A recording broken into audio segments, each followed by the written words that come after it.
ದೇವಸ್ಥಾನಗಳ ಭೇಟಿ ಮುಗಿಸಿ ವಾಪಸ್ ಆಗ್ತಾ ಇದ್ದ ವೇಳೆ ದುರಂತ ಹೇಗೆ ಸಂಭವಿಸಿತು ಅನ್ನೋದನ್ನ ನಾವು ಹೇಳ್ತಾ ಇದ್ವಿ. 17 ಜನರ ಪೈಕಿ 13 ಜನ ಪ್ರಾಣ ಕಳ್ಕೊಂಡಿದ್ರೆ, 4ರ ಸ್ಥಿತಿ ಕ್ರಿಟಿಕಲ್ ಆಗಿದೆ. ಫ್ಯಾಮಿಲಿ ಟೂರ್ಗೆ ಅಂತ ಇವರು ಹೊರಟಿದ್ದವರು, ಬಟ್ ದುರಂತ ಅಂತ್ಯ ಆಗ್ಬಿಟ್ಟಿದೆ ನೋಡಿ.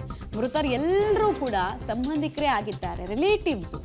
ಮೊದಲು ಬೆಳಗಾವಿಯ ಸವದತ್ತಿ ಯಲ್ಲಮ್ಮನ ದೇಗುಲಕ್ಕೆ ಇಷ್ಟೂ ಜನ ಸಂಬಂಧಿಕರು ಹೋಗಿದ್ದಾರೆ. ನಂತರ ಚಿಂಚೋಳಿಯ ಮಾಯಮ್ಮ ದೇಗುಲಕ್ಕೆ ಹೋಗಿದ್ದಾರೆ. ದೇವರ ದರ್ಶನಕ್ಕೆ ಅಂತ ಹೇಳಿ ಕುಟುಂಬ ಸೋಮವಾರದಿಂದ ಟ್ರಿಪ್ ಮಾಡ್ತಾ ಇದ್ರು. ಬಟ್ ಶುಕ್ರವಾರ ಆಗೋಷ್ಟೊತ್ತಿಗೆ ನೋಡಿ ಅವ್ರ ಜೊತೆಗೆ ವಿಧಿ ಎಂಥ ಕ್ರೂರ ಆಟವನ್ನು ಆಡ್ಬಿಟ್ಟಿದೆ ಅಂತ ಹೇಳಿ ಅವರ ಸಾವು ಹಾವೇರಿಯ ಗುಂಡೇನಹಳ್ಳಿ ಕ್ರಾಸ್ ಬಳಿ ಹೊಂಚು ಹಾಕಿ ಕಾಯ್ತಾ ಇತ್ತು ಅನ್ನೋದು ಕೂಡ ಗೊತ್ತಾಗ್ತಾ ಇದೆ.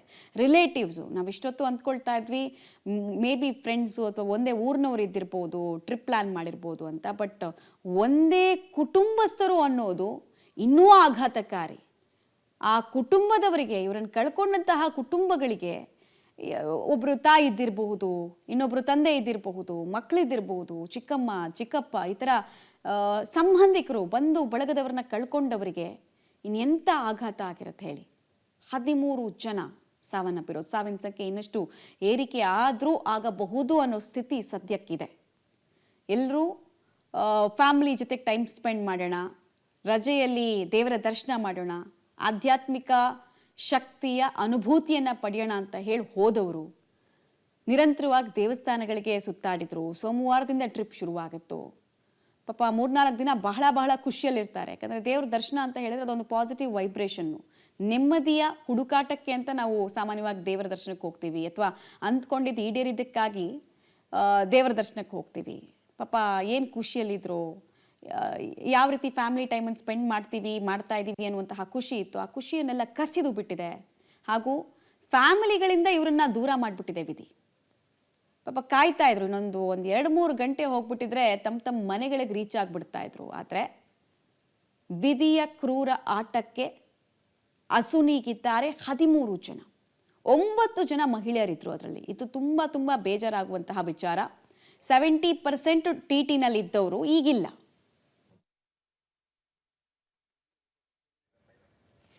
ಡೀಟೇಲ್ಸ್ ಕೊಡ್ತಾರೆ ಸುನಿಲ್. ಒಂದೇ ಕುಟುಂಬಸ್ಥರು ಅನ್ನೋದು ಅತ್ಯಂತ ಆಘಾತಕಾರಿ. ಇಷ್ಟೊತ್ತು ತನಕ ನಾವು ಅಂದ್ಕೊಳ್ತಾ ಇದ್ವಿ ಒಂದೇ ಊರಿನವ್ರು ಇರ್ಬೋದು, ಅಥವಾ ಫ್ರೆಂಡ್ಸ್ ಇದ್ದಿರ್ಬೋದು, ಟ್ರಿಪ್ ಪ್ಲಾನ್ ಮಾಡಿರ್ಬೋದು ಅಂತ. ಬಟ್ ಸಂಬಂಧಿಕರು 13 ಜನ ಒಂದೇ ಸಲಕ್ಕೆ ಹೋಗ್ಬಿಟ್ಟಾಗ ಉಳಿದವರ ಪರಿಸ್ಥಿತಿ ಏನು ಅನ್ನೋದು ಕೂಡ ಇಲ್ಲಿ ನಿಜವಾಗ್ಲೂ ನಾವು ಅರಗಿಸ್ಕೊಳ್ಳೋದಕ್ಕೂ ಕಷ್ಟ ಆಗುತ್ತೆ. ಕುಟುಂಬಸ್ಥರೆಲ್ಲರ ಆಗಮನ ಆಗಿದೆಯಾ, ಅವ್ರಿಗೆ ಮಾಹಿತಿ ಕೊಡೋ ಕೆಲಸ ಆಗಿದೆಯಾ, ಅವರ ಆಕ್ರಂದನ ಸಹಜವಾಗಿ ಮುಗಿಲು ಮುಟ್ಟಿರುತ್ತೆ. ಏನೇನು ಮಾಹಿತಿ ಸಿಗ್ತಾ ಇದೆ ಅಂತ? ಮಮತಾ, ನಾವೀಗ ಒಂದು ಹಾವೇರಿಯ ಶವಾಗಾರದ ಮುಂದಿರುವಂಥದ್ದು.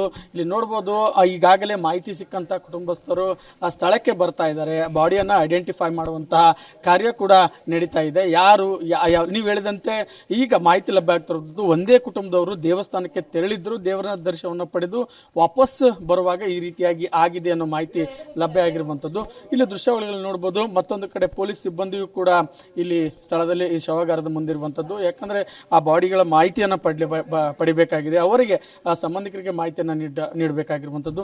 ಮತ್ತೊಂದು ಕಡೆ ಕಿಮ್ಸ್ ಹಾವೇರಿಯ ಒಂದು ಜಿಲ್ಲಾಸ್ಪತ್ರೆಯ ಒಳಗಡೆ ಇನ್ನು ಬದುಕುಳಿದವರ 4ರ ಒಂದು ಚಿಕಿತ್ಸೆ ಕೂಡ ನಡೀತಾ ಇರುವಂಥದ್ದು. ಸೊ ಈಗ 3 ತಂಡಗಳಾಗಿ ಪೊಲೀಸರು ಕರ್ತವ್ಯವನ್ನು ನಿರ್ವಹಿಸ್ತಾ ಇರುವಂಥದ್ದು. ಯಾಕಂದರೆ ಮೊದಲಿಗೆ ಸ್ಥಳದಲ್ಲಿಯೂ ಕೂಡ ಒಂದು ತಂಡ ಇದೆ, ಅಲ್ಲಿ ಸ್ಥಳದಲ್ಲಿ ಮೃತಪಟ್ಟಿರುವಂಥ ಮಾಹಿತಿ ಆಗಿರ್ಬೋದು, ಮತ್ತು ಅಲ್ಲಿರುವಂತಹ ಒಂದು ಪರಿಶೀಲನೆ ಕೂಡ ನಡೀತಾ ಇದೆ. ಅದರ ಜೊತೆಗೆ ಈಗ ಬದುಕುಳಿದಂಥವರ ಒಂದು ಚಿಕಿತ್ಸೆ ಮತ್ತು ಅವರಿಂದ ಹೆಚ್ಚಿಗೆ ಮಾಹಿತಿಯನ್ನು ಪಡಿಬೇಕಾಗಿರುವಂಥದ್ದು. ಅಂದರೆ ಆಕ್ಸಿಡೆಂಟ್ ಹೇಗಾಯಿತು, ಸೊ ಯಾವ ಒಂದು ರೀತಿ ಸ್ಪೀಡ್ ಇತ್ತು ಅನ್ನೋದ್ರ ಬಗ್ಗೆ. ಯಾಕಂದರೆ ಈಗಾಗಲೇ ಚಾಲಕ ಮೃತಪಟ್ಟಿರುವಂಥದ್ದು ಚಾಲೆಂಜ್ ಆಗಿರುವಂಥದ್ದು. ಒಂದು ವೇಳೆ ಚಾಲಕ ಮೃತಪಟ್ಟಿದ್ರೆ ಆತ ಒಂದು ಮತ್ತಷ್ಟು ಮಾಹಿತಿಯನ್ನು ನೀಡ್ತಾ ಇದ್ದ, ಅದರಿಂದ ಏನಾದರೂ ಲೀಡ್ ಸಿಗ್ತಾ ಇತ್ತು ಪೊಲೀಸರಿಗೆ.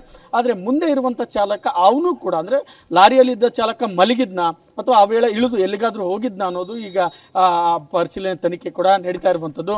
ಸದ್ಯ ಈಗ ಹಾವೇರಿಯ ಜಿಲ್ಲಾಸ್ಪತ್ರೆಯಲ್ಲಿ ಒಂದು ಕಡೆ ಪೋಸ್ಟ್ ಮಾರ್ಟಮ್ಗೆ ಸಿದ್ಧತೆ, ಮತ್ತೊಂದು ಕಡೆ ಬದುಕುಳಿದವರ ಚಿಕಿತ್ಸೆ ನಡೀತಾ ಇರುವಂಥದ್ದು. ಮಮತಾ, ಬದುಕುಳಿದವರ ಸ್ಥಿತಿ ಹೇಗಿದೆ ಅಂತ ಹೇಳಿ ಸುನಿಲ್. ಅಂದ್ರೆ ದೇಹದ ಯಾವ ಭಾಗಕ್ಕೆ ಹೆಚ್ಚು ಪೆಟ್ಟಾಗಿದೆಯಂತೆ? ಚಿಕಿತ್ಸೆ ಕೊಡ್ತಾ ಇರುವಂತಹ ವೈದ್ಯಾಧಿಕಾರಿಗಳು ಇವರ ಚಾನ್ಸಸ್ ಬಗ್ಗೆ, ಸರ್ವೈವಿಂಗ್ ಚಾನ್ಸಸ್ ಬಗ್ಗೆ ಏನು ಹೇಳ್ತಾ ಇದ್ದಾರೆ, ಅದ್ರ ಬಗ್ಗೆ ಮಾಹಿತಿ ಏನಾದರೂ ಸಿಕ್ಕಿದೆಯಾ? ಜೊತೆಗೆ ಸೋಮವಾರದಿಂದ ಇವರು ಟ್ರಿಪ್ ಅನ್ನ ಆರ್ಗನೈಸ್ ಮಾಡಿದ್ರು ಅನ್ನೋದರ ಮಾಹಿತಿ ನಾವು ಈಗಷ್ಟೇ ನೋಡ್ತಾ ಇದ್ವಿ. ಸವದತ್ತಿ ಯಲ್ಲಮ್ಮ ದೇವಸ್ಥಾನ ಇರ್ಬೋದು ಅಥವಾ ಮಾಯಮ್ಮ ದೇವಸ್ಥಾನ ಇರ್ಬೋದು, ಇಲ್ಲೆಲ್ಲ ಹೋಗಿದ್ರು. ಇದ್ರ ಜೊತೆಗೆ ಬೇರೆ ಬೇರೆ ಯಾವುದಾದ್ರೂ ಪ್ಲೇಸಸ್ ಹೋಗಿದ್ರು ಅನ್ನೋದ್ರ ಬಗ್ಗೆ ಇನ್ಫಾರ್ಮೇಶನ್ ಇದೆಯಾ? ಸದ್ಯದ ಮಾಹಿತಿ ಪ್ರಕಾರ ಚಿಂಚೋಳಿಯ ದೇವಿಯ ದರ್ಶನ ಬಳಿಕ ಅದಾದ ಬಳಿಕ ಯಲ್ಲಮ್ಮನ ಒಂದು ದರ್ಶನಕ್ಕೆ ಬರ್ತಾರೆ. ಸೊ ಅಲ್ಲಿಂದ ಇವರು ಎಕ್ಸಾಕ್ಟ್ ಆಗ್ತಾ ಅಂದರೆ ಅಲ್ಲಿಂದ ಅವ್ರ ಊರ ಕಡೆ ಹೋಗಬೇಕು, ನಡುವೆ ಯಾವುದಾದ್ರೂ ದೇವಸ್ಥಾನ ಬಂದರೆ ಅದನ್ನು ದರ್ಶನ ಪಡೆದು ಹೋಗಬೇಕು ಅನ್ನೋದು ಈ ಒಂದು ಟ್ರಿಪ್ನ ಪ್ಲ್ಯಾನ್ ಆಗಿರುತ್ತೆ. ನೀವು ಹೇಳೋದು ಸಹಜವಾಗಿ ಈ ಒಂದು ಟ್ರಿಪ್ನಲ್ಲಿ ಹೆಣ್ಮಕ್ಳೇ ಜಾಸ್ತಿ ಆಗಿರ್ತಾರೆ. ಯಾಕಂದರೆ ದೇವರ ದರ್ಶನ ಪಡಿಬೇಕು, ಅವರ ಕುಟುಂಬಗಳಿಗೆ ಒಳ್ಳೆಯದಾಗಬೇಕು ಮತ್ತು ಅವ್ರ ಮಕ್ಕಳಿಗೆ ಒಳ್ಳೆಯದಾಗಬೇಕು ಅನ್ನೋ ನಿಟ್ಟಿನಲ್ಲಿ ಈ ರೀತಿಯಾಗಿ ವ್ಯವಸ್ಥೆ ಮಾಡಿಕೊಂಡಿದ್ರು. ಆದರೆ ವಿಧಿ ಇವ್ರ ಬಾಳಲ್ಲಿ ಬೇರೆಯದೇ ಆಟ ಆಡಿರುವಂಥದ್ದು. ಸೊ ಈ ಒಂದು ವಿಚಾರವಾಗಿ ಇನ್ನು ಬದುಕುಳಿದವರ ಸ್ಥಿತಿಯಲ್ಲಿ ಅದರಲ್ಲಿ ಅರ್ಪಿತಾ ಅನ್ನೋರು ಮಾತನಾಡ್ತಾ ಇದ್ದಾರೆ, ಒಂದು ಹೆಸರನ್ನು ಹೇಳ್ತಾ ಇದ್ದಾರೆ ಮತ್ತು ಎದುರಿಗಿರುವಂಥ ವ್ಯಕ್ತಿ ಜೊತೆ ಒಂದು ಸ್ಪಂದನೆಯನ್ನು ನೀಡ್ತಾ ಇದ್ದಾರೆ. ಆದರೆ ಉಳಿದಂತಹ ಅನ್ನಪೂರ್ಣ, ಅರುಣ್ ಮತ್ತು ಒಂದು ಮಗು ಇದೆ. ಸೊ ಮಗು ಮಾತನಾಡದ ಸ್ಥಿತಿಯಲ್ಲಿ ಇಲ್ಲ, ಅವರಿಗೆ ICUನಲ್ಲಿ ಇಟ್ಟು ಸೊ ಚಿಕಿತ್ಸೆಯನ್ನು ಕೊಡಲಾಗ್ತಾ ಇದೆ. ಪೊಲೀಸರು ಕೂಡ ಮೊದಲಿಗೆ ಚಿಕಿತ್ಸೆಯನ್ನು ನೀಡಿಸ್ತಾ ಇದ್ದಾರೆ. ಅವರು ಬದುಕಿಸಬೇಕನ್ನೋ ನಿಟ್ಟಿನಲ್ಲಿ ಕಾರ್ಯಗಳನ್ನು ಮಾಡ್ತಾ ಇರುವಂಥದ್ದು. ಸದ್ಯಕ್ಕೆ ಚಿಕಿತ್ಸೆ ಮುಂದುವರಿತಾ ಇರುವಂಥದ್ದು. ಇದು ಸದ್ಯ ಪಬ್ಲಿಕ್ ಟಿವಿಗೆ ತಿಳಿದು ಬಂದಿರುವಂಥ ಮಾಹಿತಿ. ಮಮತಾ.